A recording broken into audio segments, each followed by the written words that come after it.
Can you state your name, your full legal name for the jury? Leon Phillips. Okay. And are you related to one of the victims in this case? Yes, I am. How so? I'm his mother. And who is that? Christopher Thomas. Ms. Phillips, did you see who entered into the occupants who entered into that gray Jeep? Yes. Do you recognize where your son entered that gray Jeep? Yes. Which seat, if you can identify for the jury? He got in the back seat on the right-hand side.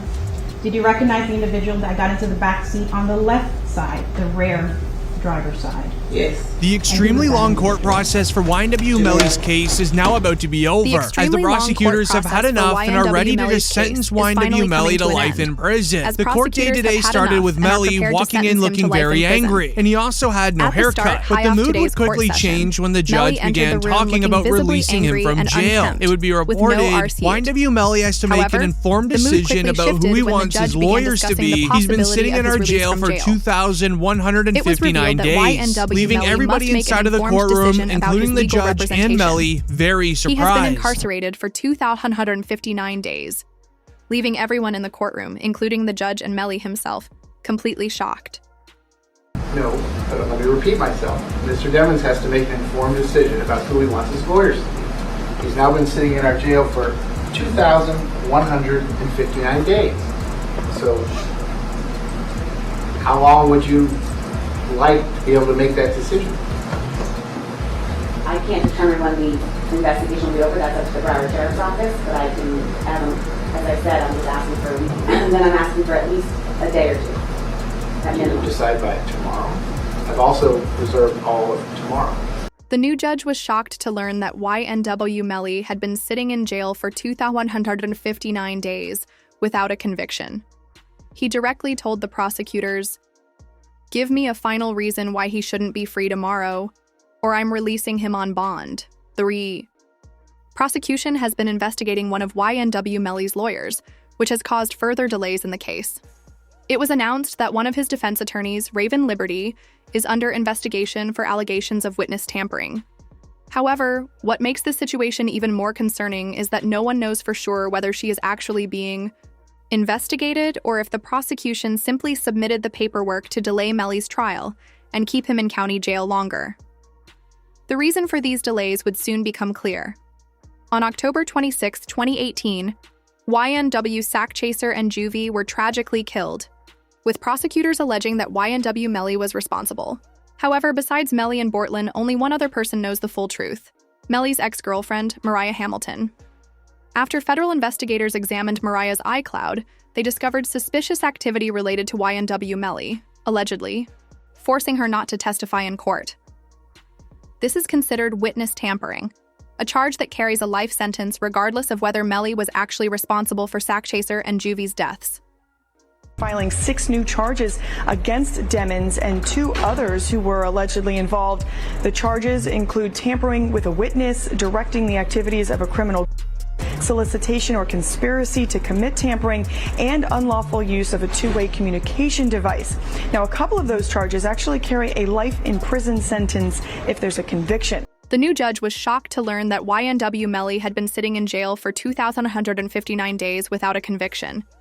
He directly told the prosecutors, "Give me a final reason why he shouldn't be free tomorrow, or I'm releasing him on bond." The prosecution has been investigating one of YNW Melly's lawyers, which has caused further delays in the case. It was announced that one of his defense attorneys, Raven Liberty, is under investigation for allegations of witness tampering. However, what makes this situation even more concerning is that no one knows for sure whether she is actually being investigated or if the prosecution simply submitted the paperwork to delay Melly's trial and keep him in county jail longer. The reason for these delays would soon become clear.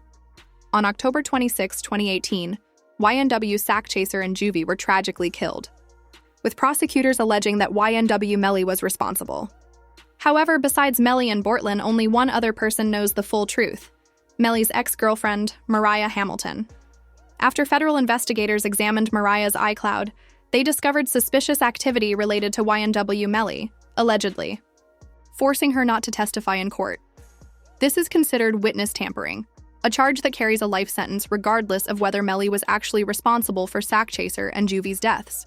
There was this kind of crazy way that Melly was communicating. He wasn't allowed to use the phone, but he was passing notes to people, and then this person's calling this person and then that person. Saying like to me, they going through extreme measures, trying to cover up or convince people not to testify, like Mariah mom.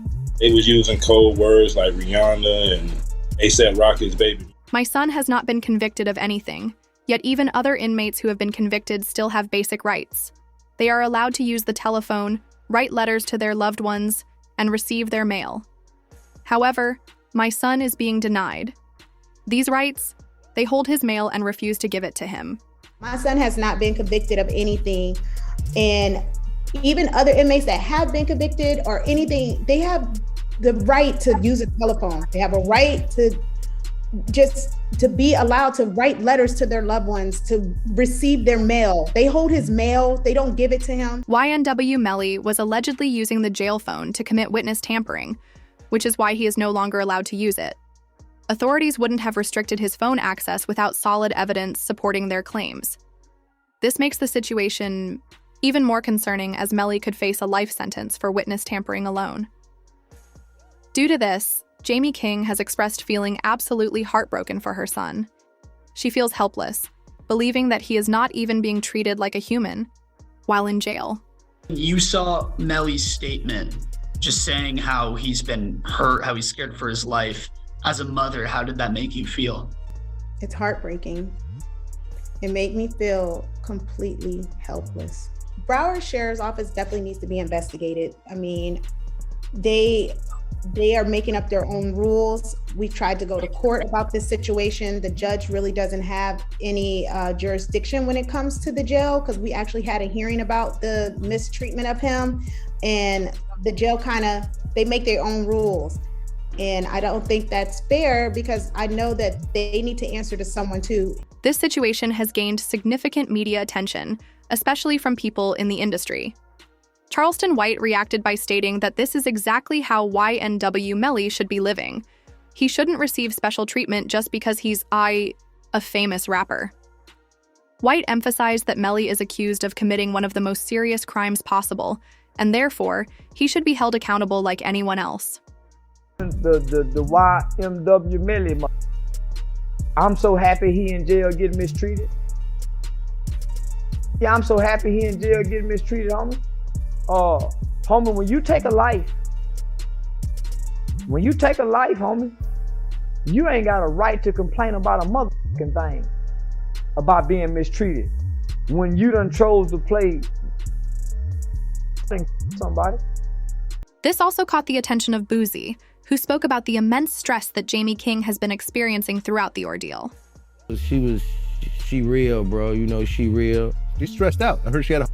Yeah, she real, and I reached my hand out to him, cause I'm real. Yeah, I reached out to him, bro. I met his mom, and she a good woman. Knowing that YNW Melly needed to take action to improve his chances of receiving a bond, his lawyers presented new evidence from the original trial. They highlighted text messages Melly sent to his ex-girlfriend in real time during the incident, claiming that people were chasing him down the street and that he was hiding in a bush. The part where he's saying that someone just shot the car up and was trying to shoot them. So I asked him if he was okay, where he was, and he's like, there's a car coming behind him, like hiding.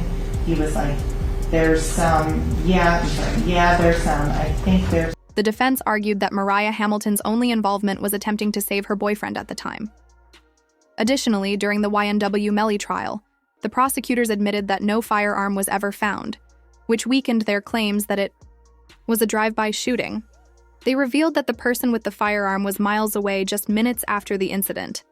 So the first thing is I didn't have a firearm, so I can't know which firearm I'm going to use in order to replicate any of my tests.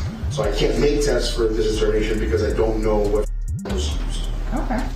But sadly, this wouldn't be nearly enough to have Melly released from jail, and let me explain as what the prosecutor shared next. Likely sealed the deal on YW Melly's freedom. They found that YW Melly was extremely close with King Val before His arrest, and before V. Sly passed away as a rogue Gold Block member, shared a secret that Melly told King Val, where Melly was asking V for advice on how to handle a situation when your two best friends, Sack Jazer and Juvie, are coming after you for financial gain. Did Vaughn really tell you that Melly told him that he was two friends? He ain't come out and say, like, we got into an argument. And so, you know, if you know, when people could say something without saying it.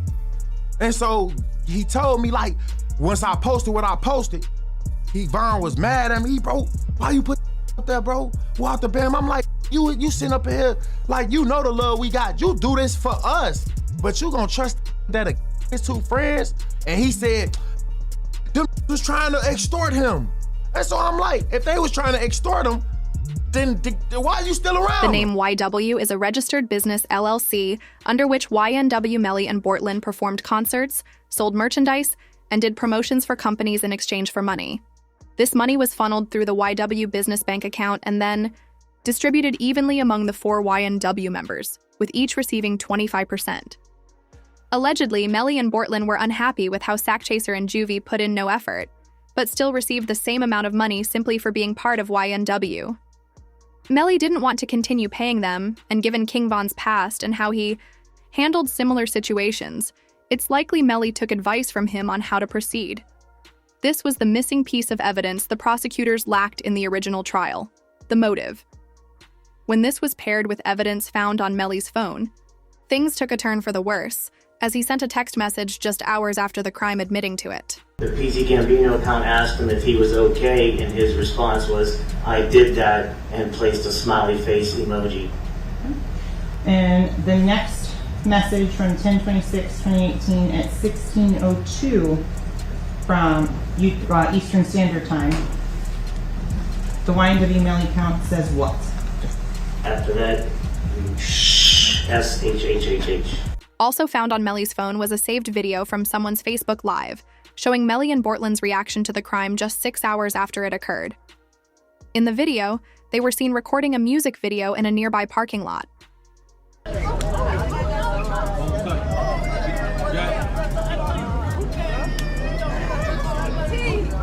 Melly still turned regardless of what happened this early morning. He's still out here being very positive. Turned still. Hey! No, still turned, regardless of what happened. You already know. Melly's lawyers argued that Melly and Bortland were contracted to record a music video on that specific date and time, and due to the signed contract, they had no choice but to proceed with the shoot. They claimed that the two of them had to put on a strong face and carry out business despite the circumstances.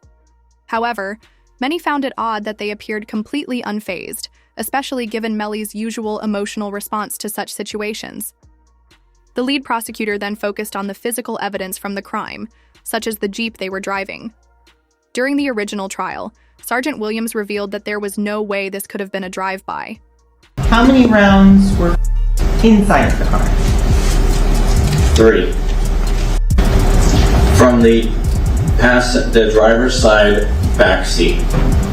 As to the shot that Christopher Thomas, where did that come from? Driver's side back seat. Oh. My determination was that this is not a drive-by, and it's based upon this picture here. At a stationary position when all but one of these rounds are going in. The one round that has some movement in it, which is round site L here, the actually moving in that. With Sergeant Williams revealing that the crime must have occurred inside the vehicle, this is when YNW Juvie's mother took the stand. She shared details about who was sitting in the back left seat, the person she alleges must have been responsible for committing the crime.